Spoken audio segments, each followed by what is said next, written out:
ઉજવણી અંતર્ગત દાહોદ જિલ્લા સેવા સદન ખાતે કલેક્ટરની અધ્યક્ષતામાં સમીક્ષા બેઠક યોજવામાં આવી। ગુજરાત રાજ્ય યોગ બોર્ડ લોકો નિરોગી રહે અને રાજ્યના દરેક નાગરિકને સ્વસ્થ જીવનશૈલી અને નિરોગી જીવન જીવવા માટે પ્રોત્સાહિત કરી રહ્યું છે।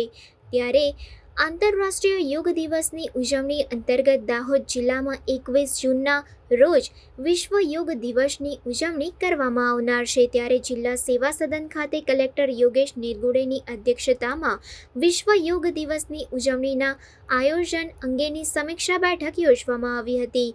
જિલ્લા કક્ષા તેમજ તાલુકા કક્ષાએ વિશ્વ યોગ દિવસની ઉજવણીની સમીક્ષા કરતા કલેક્ટર યોગેશ નિરગુડેએ જણાવ્યું હતું કે મોટા ભાગના લોકો યોગ દિવસની ઉજવણીમાં જોડાઈ સહભાગી બને।